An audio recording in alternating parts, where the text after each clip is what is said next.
Hello दोस्तों, ABM high school बामर कला में आपका बहुत बहुत स्वागत है। तो जैसा कि आपने बोला था सर 11th 12th कब से पढ़ाओगे, तो आज से 11th 12th की जो क्लासें हैं वो स्टार्ट हो चुकी हैं। जैसे कि यहाँ पे देखिए क्लास 11th, क्लास 11th और क्लास 12th यहाँ पर क्रैश कोर्स स्टार्ट हो चुका है। आपका क्लास 11th और क्लास 12th का क्रैश कोर्स स्टार्ट हो चुका है आपका। देखिए यहाँ पर 11th और 12th और हिंदी माध्यम में जो आपका मीडियम रहेगा वो हिंदी रहेगा। तो आज हम वनस्पति जगत की जो कि फर्स्ट चैप्टर जो कि कोशिका, जीवन की इकाई, जीवन की मौलिक इकाई, जीवन की संरचनात्मक एवं क्रियात्मक इकाई, और ये लेक्चर नंबर फर्स्ट है आपका। और यहाँ पर मैं आपको इसके बारे में पढ़ाऊंगा। और भूपेंद्र सर की भी इसके पीछे बहुत सारी मेहनत लगी हुई है, उनका बहुत बहुत धन्यवाद ये सब करने के लिए। मैं आपको मिलाऊंगा भूपेंद्र सर से इसी वीडियो में। तो इसलिए कुछ पीडीएफ नोट्स बना के लाए हैं ताकि जो आपका एग्जाम आने वाले हैं थोड़ा उनमें टाइम आपका खराब ना हो, टाइम आपका बचा रहे। तो चलिए स्टार्ट करते हैं। सबसे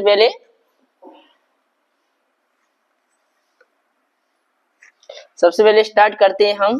तो देखिए आज क्या क्या पढ़ेंगे इसमें। तो सबसे पहले हमें पढ़ना है इसमें कोशिका क्या है।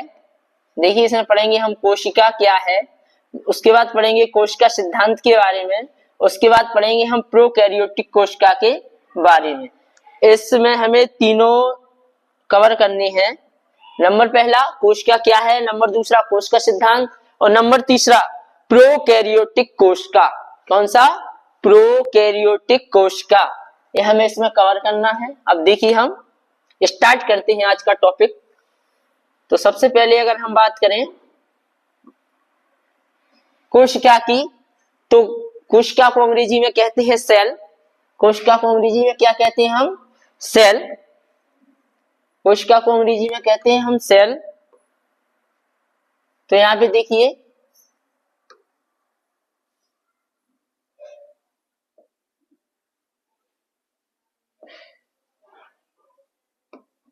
यहां पर कोशिका को अंग्रेजी में कहते हैं हम सेल। और सेल बायोलॉजी यानी हमारी कोशिका विज्ञान, और जो कोशिका है उसे अंग्रेजी में कहते हैं सेल। और कोशिका के अध्ययन को कहते हैं हम साइटोलॉजी। कोशिका के अध्ययन को क्या कहते हैं? साइटोलॉजी। तो यहाँ पर ये क्या है हमारा? कोशिका का अध्ययन। कोशिका का अध्ययन क्या कहलाता है? कोशिका का अध्ययन कहलाता है साइटोलॉजी। कोशिका का अध्ययन क्या कहलाता है? साइटोलॉजी। तो सबसे पहले अगर हम बात करें कोशिका की, अगर हम स्टडी करते हैं तो उसे साइटोलॉजी कहते हैं। यहाँ पर जो पहला पॉइंट दिया हुआ है कि कोशिका विज्ञान के जनक कौन थे, तो कोशिका विज्ञान के जनक थे रॉबर्ट हुक। कौन थे? Robert Hooke. कोशिका विज्ञान के जनक कौन थे? Robert Hooke. काफी इंपोर्टेंट है, परीक्षा में आएगा, आपको याद रखना है। देखिए अगला है कोशिका जीवन की संरचनात्मक एवं क्रियात्मक इकाई है। कोशिका हमारे जीवन की संरचनात्मक एवं क्रियात्मक इकाई है। अगली अगर बात करें कोशिका के बारे में, तो यहाँ पर देखिए कोशिका के बारे में दिया है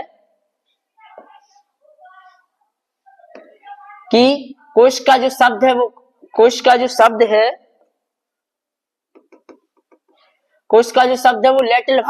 लैटिन भाषा किससे? सेलुला से आया है। जो कोशिका शब्द है वो कौन सी? लैटिन भाषा के सेलुला से आया है। लैटिन भाषा किससे? सेलुला से आया है, जिसका अर्थ होता है रूम या बड़ा कमरा। जिसका अर्थ होता है सेलुला का अर्थ होता है रूम या बड़ा कमरा। अगली बात करें इनकी खोज की, तो अगर हम इनकी खोज की बात करें तो देखिए यहाँ पर इनकी जो खोज है, तो रॉबर्ट हुक ने 1665 में, कब? 1665 में मृत कोशिका की खोज। कैसी कोशिका की खोज?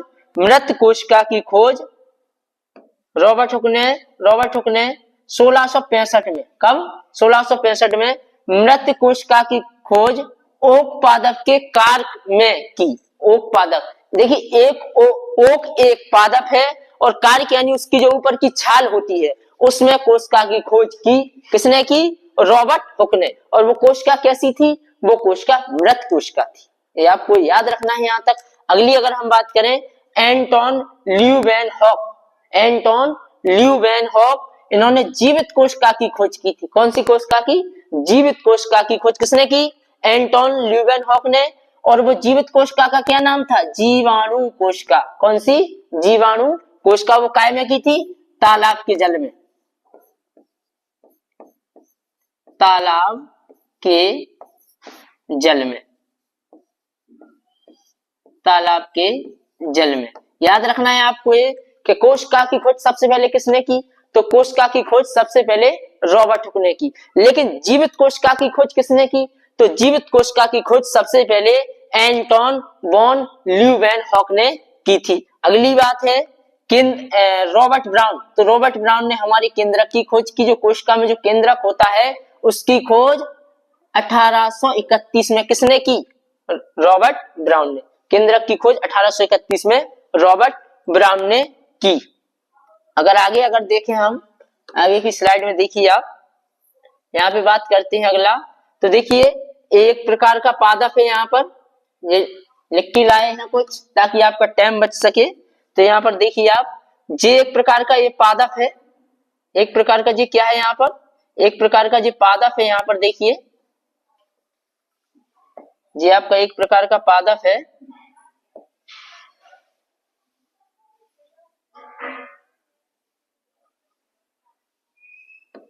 ये आपका एक प्रकार का यहाँ पर देखिए पादप है। और इस पादप की एक छाल, इस पादप की छाल इकाई का पादप है। यह है ओक प्लांट। यहाँ पे देखिए ये है आपका ओक, कौन सा पादप है? ओक पादप है। ओ ए के, ये आपका ओक पादप है। क्या है ये? ओक पादप। और ओक प्लांट की इकाई में छाल में, ओक प्लांट की छाल में जो उस समय की जो सूक्ष्मदर्शी निर्मित की थी, स्वयं स्वनिर्मित सूक्ष्मदर्शी जो रॉबर्ट हुक ने निर्मित की थी, उससे जब उसको देखा उसकी छाल को, तो उनके लिए मधुमक्खी जैसी संरचना मिली। मधुमक्खी के छत्ते के समान संरचना मिली, मधुमक्खी के छत्ते के समान संरचना मिली। और उसे नाम दिया उन्होंने सेलुला। उसे नाम क्या दिया? सेलुला। और सेलुला एक लैटिन भाषा का शब्द है। कौन सी? लैटिन भाषा का शब्द है, और जिसका अर्थ होता है रूम यानी बड़ा कमरा। क्या अर्थ होता है? रूम यानी बड़ा कमरा। इसका अर्थ क्या होता है? रूम यानी बड़ा कमरा। अगर हम नेक्स्ट स्लाइड में बात करें इसकी, तो देखिए कोशिका का अवलोकन। अगला है कोशिका का अवलोकन। कोशिका का अवलोकन। तो कोशिका के अवलोकन में अगर हम बात करें, कोशिका का समग्र अवलोकन। तो कोशिका के समग्र अवलोकन में बात करें तो कोशिका यहाँ पे दो प्रकार की दी है। देखिए एक तो प्लांट सेल आपकी, एक तो आपकी प्लांट सेल यानी पादप कोशिका, और एक हमारी एनिमल सेल यानी जंतु कोशिका। प्लांट सेल यानी पादप कोशिका और जंतु, प्लांट सेल यानी पादप कोशिका और एनिमल सेल यानी जंतु कोशिका। तो यहाँ पर समग्र अवलोकन में सिर्फ इतना बताया गया है कि जो प्याज की कोशिका है वो एक प्रकार की पादप कोशिका है। जैसे प्याज एक प्रकार का पादप है, और जो मनुष्य के गाल की कोशिका है वो एनिमल कोशिका यानी एनिमल सेल है। ये हम बता सकते हैं। और अगर बात करें तो जो सबसे, देखिए यहाँ पर मैंने चित्र बना के लाया हुआ हूं, अगर बात की जाए तो पौधे में जो सबसे बाहर रहेगी, मान लीजिए आपका पादप है, ये आपका पादप है।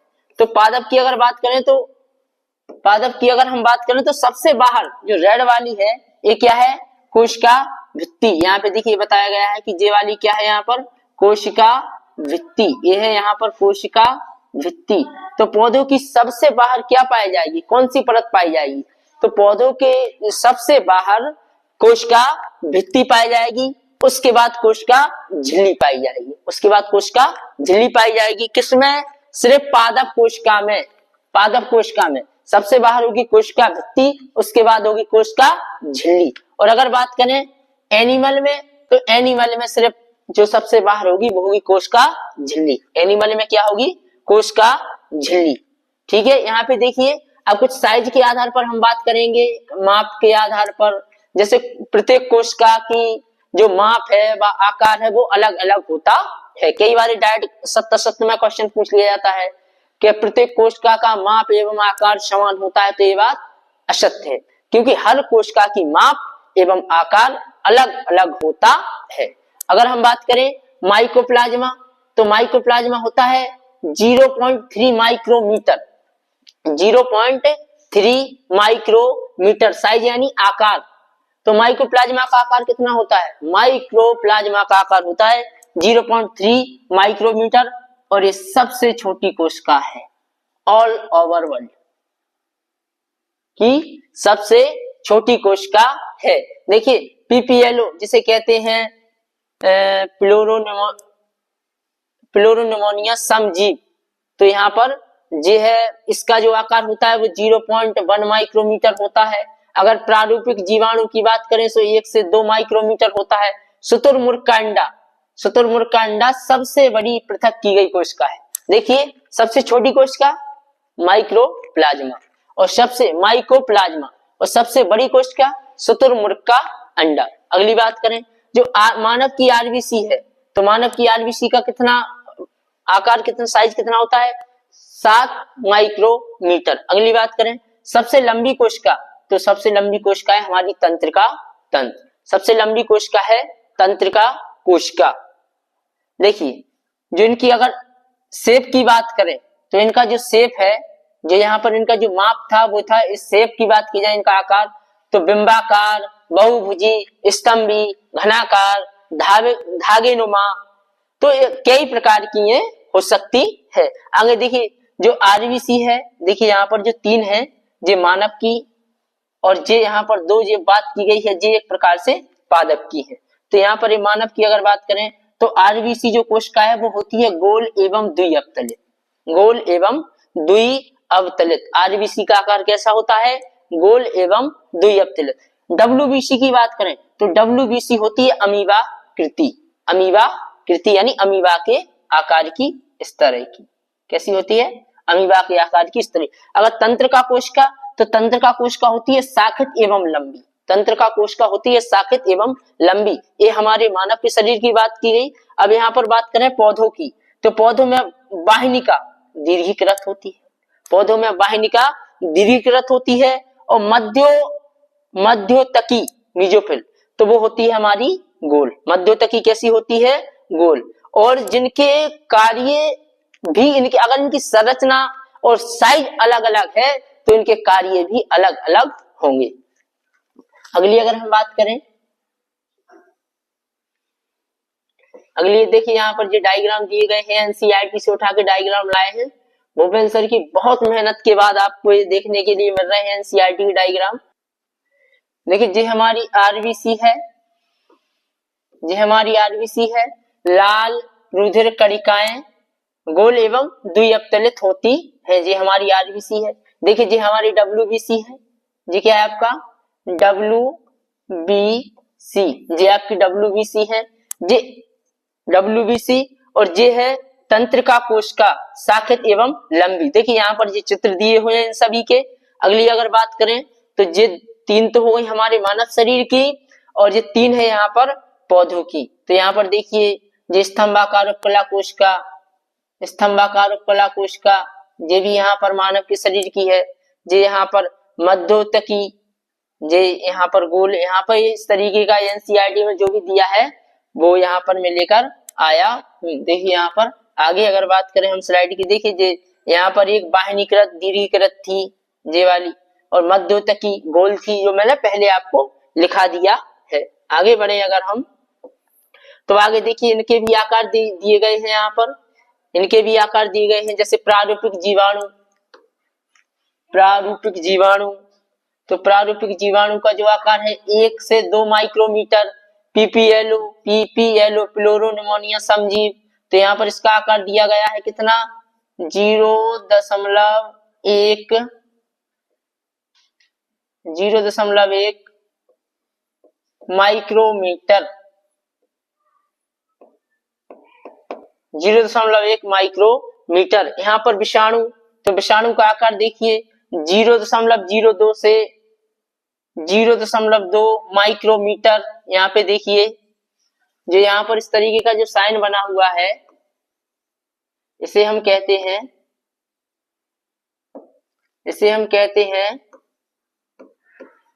माइक्रोमीटर। इसे क्या कहते हैं, माइक्रोमीटर।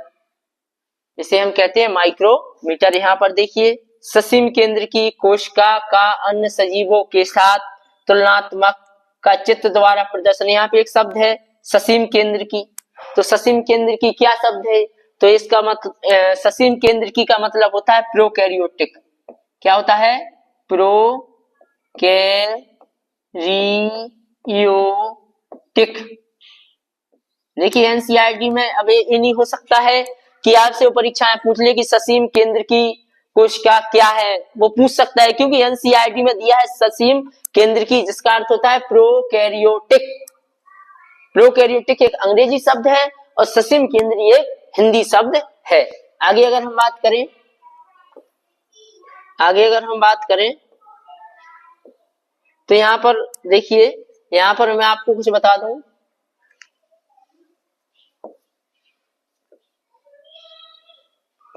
कि मानव शरीर की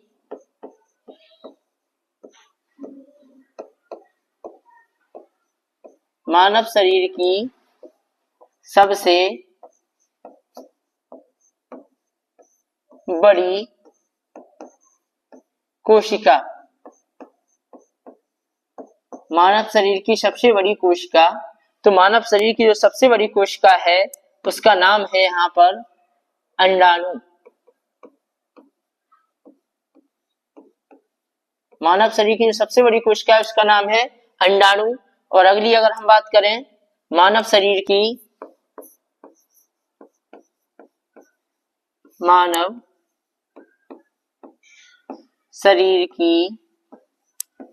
सबसे छोटी कोशिका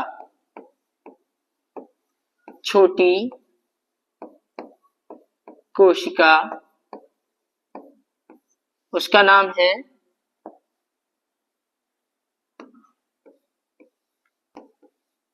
शुक्राणु। ये याद रखना है आपको, अंडाणु को अंग्रेजी में कहते हैं ओवम और शुक्राणु को अंग्रेजी में कहते हैं स्पर्म। ये दोनों आपको याद रखना है, काफी इंपोर्टेंट है, ये भी परीक्षा में आपसे पूछी जा सकती है, याद रखना है आपको ये सब। देखिए ये आपको याद रखना है कि मानव शरीर की सबसे छोटी कोशिका और सबसे बड़ी कोशिका।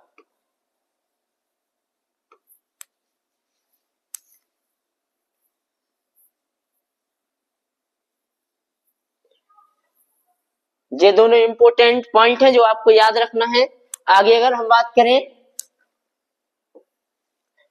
तो देखिए सेल जो कोशिका है वो कितने प्रकार की होती है। अगर हम बात करें केंद्रक के आधार पर, तो कोशिका की अगर हम बात करें केंद्रक के आधार पर, तो केंद्रक के आधार पर देखिए कोशिका कितने प्रकार की होती है यहाँ पर। तो केंद्रक के आधार पर अगर हम बात करें तो 2 प्रकार की होती है, एक प्रोकैरियोटिक और एक होती है यूकैरियोटिक। ठीक है, तो हिंदी अगर बोले तो ससीम केंद्र की, और इसका मुझे नाम पता नहीं हिंदी क्या है यूकैरियोटिक का, इसका मुझे अभी एनसीईआरटी में देखा था। तो देखिए यहाँ पर अगर हम बात करें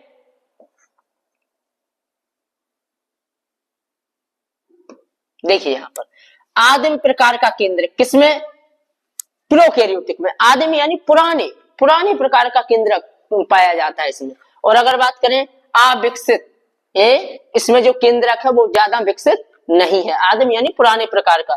झिल्ली रहित कोश केंद्रक, यानी इस केंद्रक में झिल्ली नहीं हो, जिस केंद्रक में झिल्ली नहीं उसे क्या कहेंगे, केंद्रकाव। उसे क्या कहेंगे, केंद्रकाव। और जिसका जो केंद्रकाव है very important, very important, double standard वृत्ताकार डीएनए, डबल स्टैंडर्ड वृत्ताकार डीएनए किसमें पाया जाता है? प्रोकैरियोटिक में, प्रोकैरियोटिक। और झिल्ली रहित कोशिकांग, झिल्ली रहित कोशिकांग, और इसमें राइबोसोम कितने हैं? 70 राइबोसोम पाया जाता है। हम कहेंगे कि प्रोकैरियोटिक जो कोशिका है इसमें आदिम प्रकार का केंद्रक पाया जाता है, अविकसित केंद्रक होता है, झिल्ली रहित केंद्रक होता है, और जिस केंद्रक में झिल्ली नहीं होगी उसे कहेंगे हम केंद्रकाभ। और केंद्रकाभ जो कैसा होता है? डबल स्टैंडर्ड वृत्ताकार डीएनए, और झिल्ली रहित कोशिकांग उसका नाम होगा राइबोसोम। और राइबोसोम कितने हैं?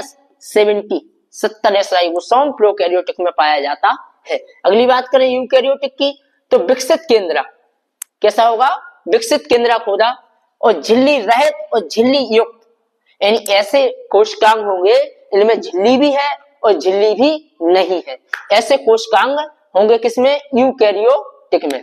तो अगर हम बात करें झिल्ली रहित, तो झिल्ली रहित में आपको याद रखना है राइबोसोम और तारककाय, राइबोसोम और तारककाय। राइबोसोम यूकैरियोटिक में 70S और 80S दोनों प्रकार का पाया जाता है, और एक और इसका तारककाय। अब एकल झिल्ली, झिल्ली युक्त में एकल झिल्ली, ये भी इंपॉर्टेंट है।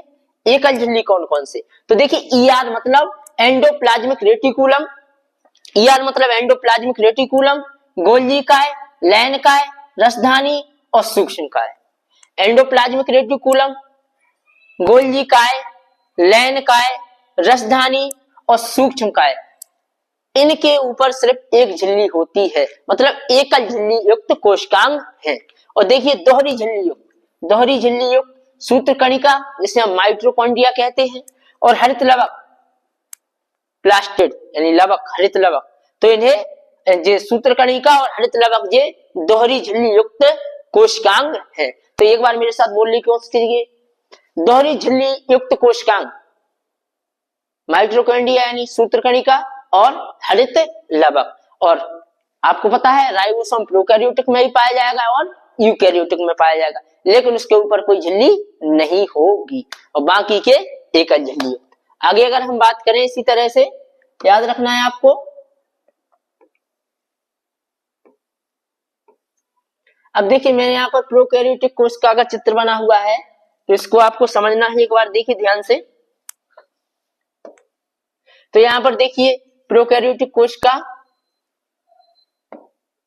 प्रोकैरियोटिक कोशिका, प्रोकैरियोटिक कोशिका।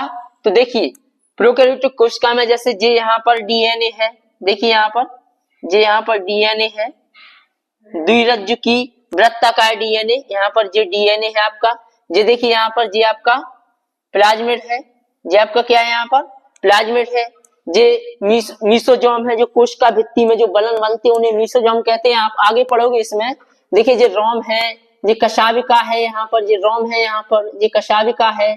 और ये जैसे जो भी प्रोकैरियोटिक होता है उसकी जो सबसे बाहर की जो संरचना होती है, बाहरी जो आवरण होता है उसको कहते हैं ग्लाइकोकैलिक्स। उसके बाद आपके कोशिका भित्ति, उसके बाद कोशिका झिल्ली एक प्रकार से सुरक्षात्मक इकाई का निर्माण करती है। देखिए यहाँ पर बहुत सारे एमआरएनए और राइबोसोम जुड़ते हैं तो बहुराइबोसोम का निर्माण होता है। जो यहाँ पर कहाँ रहते हैं? कोशिका द्रव्य में रहते हैं, तो ये आपको याद रखना है। आगे अगर बात करें, देखिए यहाँ पर जी अंतविष्ट काय है, ये अंतविष्ट काय है, चित्र को बनाना है आपको और ये बना के रखना है ताकि ये प्रोकैरियोटिक कोशिका का एक प्रकार से डायग्राम है। देखिए आगे बढ़े अगर इसी के साथ, तो आगे बढ़ेंगे तो यहाँ पर प्रोकैरियोटिक कोशिका के बारे में पढ़ना है। देखिए एक बार, तो प्रोकैरियोटिक कोशिका के बारे में अगर बात करें तो यहाँ पे दिया हुआ है कि प्रोकैरियोटिक कोशिका, तो प्रोकैरियोटिक कोशिका सबसे पहले प्रोकैरियोटिक के लिए प्रो प्लस कैरियन, प्रोकैरियोटिक को जब दो भागों में तोड़ेंगे तो प्रो प्लस कैरियन। तो देखिए यहाँ पर प्रो का मतलब होता है प्रिमिटिव यानी पुराने प्रकार का, और कैरियन माने केंद्रक, कैरियन यानी केंद्रक, मतलब ऐसी कोशिका जिसमें पुराने प्रकार का केंद्रक पाया जाता है उसे प्रोकैरियोटिक कोशिका कहते हैं। क्या कहते हैं? प्रोकैरियोटिक कोशिका कहते हैं। पहले ही पढ़ा है हमने, झिल्ली रहित केंद्रक, झिल्ली रहित कोशिकांग जैसे राइबोसोम, आकार में छोटे, गुणन में तेज। इन जो प्रोकैरियोटिक कोशिका होती है उसमें झिल्ली नहीं पाई जाती, उसमें झिल्ली युक्त कोशिकांग नहीं पाए जाते, आकार में छोटी होती है, लेकिन जो विभाजन जो गुणन होता है वो तीव्र गति से होता है इसमें। और अगर कठोर कोशिका भित्ति शेप नहीं बदल सकते, इसमें कठोर कोशिका भित्ति होती है लेकिन उसका शेप नहीं बदल सकते। एक अपवाद है माइकोप्लाज्मा, जिसमें कोशिका भित्ति अनुपस्थित रहती है। माइकोप्लाज्मा में कोशिका भित्ति अनुपस्थित होती है, जो कि सबसे छोटी कोशिका है, और ये मनुष्य में, जीव जंतुओं में भी रोग फैलाने का काम करती है। अब शेप की अगर बात करें तो जो जीवाणु होते हैं, जो प्रोकैरियोटिक माने जीवाणु, जितने भी छोटी छोटी चीजें हैं वो सब काय में आएंगी प्रोकैरियोटिक में। तो इसका शेप जीवाणु का गोलाकार हो सकते हैं, कौमाकार हो सकते हैं, छड़ाकार हो सकते हैं, सर्पिलाकार हो सकते हैं। ये 4 प्रकार के जीवाणुओं के शेप दिए हैं। जीवाणु के शेप देखिए यहाँ पर जी, अच्छा यहाँ पर जी आपको याद रखना है, क्योंकि यहाँ से ऑब्जेक्ट टाइप क्वेश्चन बन सकता है कि अर्ध तरल अदात्री क्या है। अर्ध तरल अदात्री कहाँ होगा? कोशिका द्रव में। मुख्य अनुवांशिक पदार्थ क्या है? वेरी इंपोर्टेंट, मुख्य अनुवांशिक पदार्थ क्या है? देखिए मुख्य अनुवांशिक पदार्थ है यहाँ पर एकल डबल स्टैंडर्ड वृत्ताकार डीएनए। एकल डबल स्टैंडर्ड वृत्ताकार डीएनए जो कहाँ पाया जाता है? जो पाया जाता है हमारे केंद्र काप में। जो कहाँ पाया जाता है? प्रोकैरियोटिक कोशिका के केंद्र काप में। यहाँ पर एक लाइन और, अतिरिक्त गुणसूत्रीय पदार्थ। अतिरिक्त गुणसूत्रीय पदार्थ जिसे हम क्या कहते हैं? प्लाज्मिड। अतिरिक्त गुणसूत्रीय पदार्थ जिसे हम कहते हैं प्लाज्मिड। और प्लाज्मिड क्या काम करता है? प्रतिजीवी के लिए प्रतिरोधी होता है। इसके उदाहरण प्रोकैरियोटिक कोशिका के देखिए यहाँ पर माइकोप्लाज्मा, पीपीएलओ, बीजीए और बैक्टीरिया। बैक्टीरिया ये सब किस में आ जाएंगे? हमारे प्रोकैरियोटिक कोशिका में। आगे अगर हम बात करें तो देखिए अगली स्लाइड पर, यहाँ पर ये 2 कोशिकाएं हैं। यहाँ पर इनके आपको चित्र बनाने सीखने हैं कि कहाँ कौन सी चीज है। जैसे यहाँ पर ये कोशिका भित्ति है, सूत्रकणिका है, राइबोसोम है, ये आपको चित्र बना के इनके सीखना है। तो यहाँ पर देखिए चित्र बनाना है आपको, बहुत ही शानदार चित्र बना के लाए जी हमारा। देखिए यहाँ पर मैं बता देता हूं,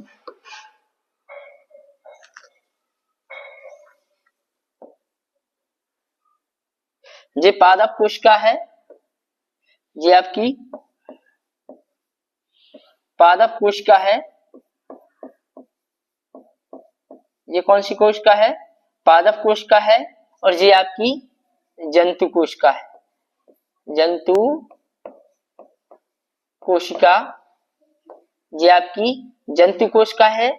इनको बनाना सीखना है और इनके नाम याद रखना है। तो यहाँ पर मैंने इतना आज का जो पोर्शन था वो कवर करवा दिया है।